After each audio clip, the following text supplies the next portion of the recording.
Alright, so I ended up losing a lot of video when we were actually replacing the timing components. Not sure what happened to it. I do apologize, but I'll tell you this. What I recommend you doing is going over to the Humble Mechanic and search his 3.6 timing chain tutorial is what I would call it, because he has it in his shop. The engine's on a stand, and he goes through all the components and how it's supposed to be timed. He does a really good job on explaining everything. Good, years better than I could have provided, and that's who I followed. Really straightforward. Shows you where the links on the chain line up, how you set it up, which order to do it, what to be careful of, and to count the links in between the cam adjusters. So definitely go over to him. Again, that's a Humble Mechanic.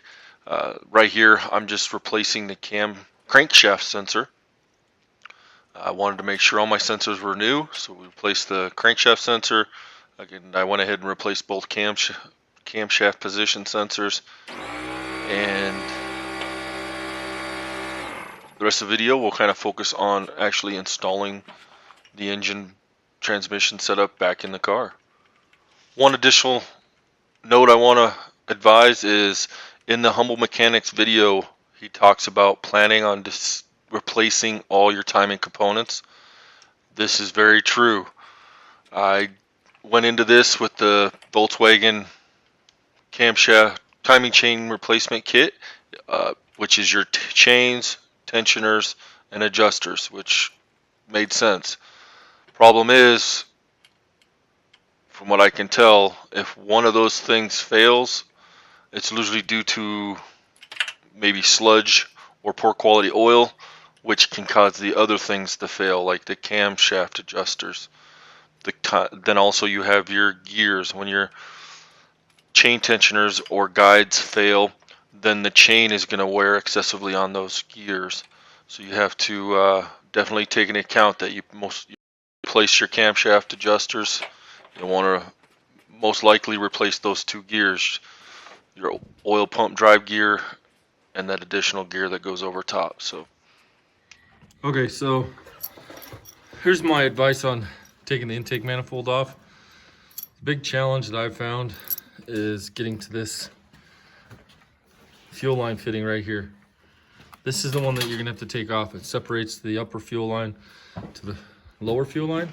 When you pull the intake manifold, this has to come off because this sits over top of it and sandwiches the intake manifold lower section between it and the cylinder head. But this one can stay in place. So if you take this one off, number 14, but to make it easier to get to, what I do is I take the pressure sensor out that goes right here off the fuel pump, and then I also take this hose here off because this is easy to get to. If you take it off here and here, and then that allows you to get a wrench in there and turn that line back there. And then you'll just drop it down. You'll probably get it hooked when you go to slide the manifold out. It kind of has to pick up on the passenger side a little bit, work its way back. You'll have to feed this over top of your fuel line, but it goes on and off really easy. Probably the quickest way to do it since I've tried it a couple different ways. So that was the best way I would do it. That's the way I recommend it. So you can see here how much more movement you have with that fuel line and sensor out of the way. So you may have to move it around, but that's what we're at. Okay, so now you can see with the sensor removed, this is the sensor that goes right in here. Removed, you can get to that and that one. Once you get that out of the way, it gives you more room to do that. You can take that off. It's just really slow if you don't take that off. But on your sensor, you may need to replace the O-ring. Ours was cut, so we'll go ahead and replace it with the new one. My O-ring kit. Okay, so it's nice and warm out today. We're up in the 90s. So we're moving a little slow, but we got the motor back together and we're getting ready to put it into the Touareg. So just to give you kind of a walk around what we have. This is our engine harnesses. This is what will go through the firewall, and we'll hook it up to the computer. This is the starter cable, goes over to driver's side fender well where the battery connects. Everything else is pulled up out of the way, all bolted up. You even got spark plugs on, coil packs plugged in. These two hoses are heater core hoses that'll plug in right there. One thing you want to keep in mind when you're putting this back in is this tail shaft coming off the transfer case. You can see how much it sticks out. It's quite a bit. When we slide it back, we got to make sure it goes into the center of that drive line before we get it set into place. So as we got it back, we'll have to make sure it lines up there. Otherwise, we'll have to take that drive line off and monkey around with it. So other than that, we're gonna pull these jack stands out, get it jacked up on our 2 jacks, raise it up nice and high, and slowly scoot her back. We did find some damaged cross-member bolts for the front 2 cross-member bolts on the subframe, I guess I should say, subframe bolts that were pretty badly damaged. So we're actually got them on order. Hopefully in about a week we'll get them. We'll use the old ones just to help line everything up and to test run the engine, make sure she looks good, but we don't need to order any other parts. And then once they show in, we'll easily be able to swap those bolts out with the new ones. Yeah, we're gonna go ahead and get this thing back together so we can get started on some more projects. So we got the 2 jacks underneath there. We got our jack stands pulled out. We're gonna slowly move this back in there, reposition it.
All right, so we got the motor in.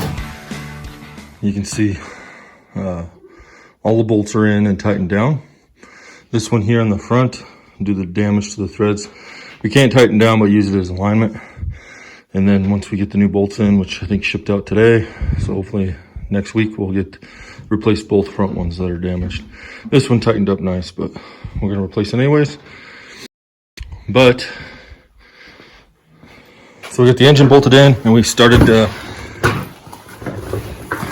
doing the suspension on both sides. So we put our lower strap bolt in, bolted up our steering stabilizer link, and our 2 upper control arm bolts are in and torqued down, and our brake line is reattached. And lastly, the ABS and brake wear connector is plugged in. So all we got left to do is put the fender liner in, put the wheel on. We're gonna hold off on that until we finish buttoning up everything underneath the around it in case we need to get to it, like the steering shaft we still got to put in, plug in some sensors, some heater core hoses. But what I wanted to say too, so when we were trying to install the engine, we kept trying to get that drive line attached or lined up. What I recommend doing is in this order. You slide it back because the way we have it, the car was at an angle as we're sliding the motor back. And the car's got to be at a certain height to get that exhaust pipes over top of the transfer case. Once you get it in there, you can lower it down a little bit more. But what we ended up doing is moving it back, lining up the drive line to where it was close, using a separate floor jack, jacking up the transmission or transfer case, which raised up the transmission cross member, the rear cross member, and we were able to put the bolts in for the rear cross member. Then you want to put your bolts in for your drive line. That keeps that locked in. Once you have your drive, you don't have to tighten them down or torque them, but at least get your bolts in. Have your drive line so it doesn't come back off because you're going to be shifting it around trying to get it lined up. So drive line bolts are in. The 4 transmission cross member bolts are in. Then you work your way up and you do the rear subframe bolts first. And we had to pull the whole assembly. We used the pry bar and just kind of pushed it over about an inch. Once we got those in, you just put all the threads in by hand. Get the 2 rear ones done. Then you move on to the front ones. And what you're going to find is once you get the rear ones in, you won't necessarily get the front ones in because it's sitting at an angle. So what we did was had the car down low, the whole thing was sitting on the pallet. We dropped the pallet jack down, pulled the pallet jack out halfway, so it was just lifting up the front part of the subframe. So then we were able to lift up the subframe from the front and then lower the car more to get everything more flat like this. And then we were able to easily get the 2 middle subframe bolts in and the front 2 sub. So just work your way forward, the front bolts being the last ones you put in. And that worked really well. So we're gonna go ahead and start connecting everything under the hood, around it. We gotta connect up our PCM cables. I just laid them up here out of the way. One's going over to the fuse panel. We got the fuel line connected. We got the power steering hoses connected. Starter wire and the alternator wire connected from right here. So just about vacuum connections. So we're just working on that slowly, getting everything plugged in. I think we gotta plug one more connector in back here, put the air intake on, and then plug this in. And then everything else will be down from the bottom, and then we can work on the front. Well, it's another day. I think our high today is 98, so just gonna see what we can get done before my night shift tonight. It's pretty hot, so I'm not gonna be moving too fast. I think we're ready to throw the wheel well liners on. We got everything connected under there. We double checked it, torqued it. So we'll drop it, throw the wheel well liners on, put the front wheels on, and then we can take it off the jack stands and finish putting the front end of the car back together. Still got to connect up the PCM and the connectors over to the fuse box area. Put that cover piece back down and the windshield wipers on, but that's where we're at right now. Engine's in. We got everything bolted underneath. I forgot to stick the steering shaft. I took the steering shaft off this second time I pulled the motor. It kind of came off with it. So I took it off so it wouldn't get damaged, and I forgot to stick it back on. It's a lot easier because of the space to have the shaft on the steering box as you're putting the subframe back in, and then just as you're sticking it in there, slide the two shafts together. Forgot to put it together this second time, so I ended up having to remove all the subframe bolts on the driver's side and kind of lower that side of the subframe down enough to get that shaft to slide onto it. It wasn't a big deal, but yeah, it'll save you some time if you just have it on the steering box when you put it all together. So, all right, let's get started. So before we put the radiator assembly on, we decided to go ahead and replace the power steering oil cooler, or power steering fluid cooler. That's where it was damaged. One of the pipes completely sheared off, and they just had a hose clamped on it. So went ahead and replaced the cooler, so it's all ready to go.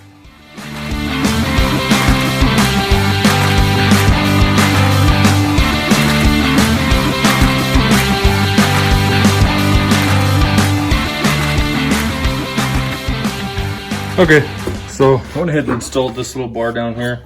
It's where the skid plate kind of, or plastic cover, whatever, mounts to the bottom. This car actually was missing it, probably the previous guy that worked on it. So I put the bar on. There's 2 bolts on both sides, on each side, and then I'll be able to put, I think the headlight header goes on next, if I remember correctly. Went ahead and put the air, hooked up everything here, air box. Here's where all your oxygen sensors plug into, down below this vacuum hose. It's attached to the intake. I got my connector here. There's 2 vacuum solenoids back behind here that come off the harness for the engine. Those tie into these 2 lines coming off here. So if you look for these 2 lines, there'll be solenoids back there that they plug into. There's a vacuum line on the back of the intake, this one and this one, and we should be good. Mass airflow sensor, obviously air boxed in with air filter. I went ahead, rerouted the cable going back to the computer, so I have it plugged into the computer plus the grounding wire attached to where it was at. Then on the driver's side, underneath this cover here, you had 3 connections: black, white, and the red one, and then a rubber grommet that seals it up. Those are all plugged in, so that's probably all I'll be doing tonight. Tomorrow morning we're gonna go pick up a new tool for the shop, so kind of excited about that. So get back from there, probably around lunchtime. We'll start getting the rest of this front end together and hopefully give it a test run. We're excited to see if it runs. Got to get the Lincoln back in here, so I got the front brakes for it and the tie rod end. So once this thing passes the test, then we are gonna polish it, wax it, detail it inside, and put it up for sale. Get the Lincoln in, do the front brakes, tie rods. It'll be done. Then we'll be pulling the new replacement axles for the Excursion in. So we're excited. Thanks for watching.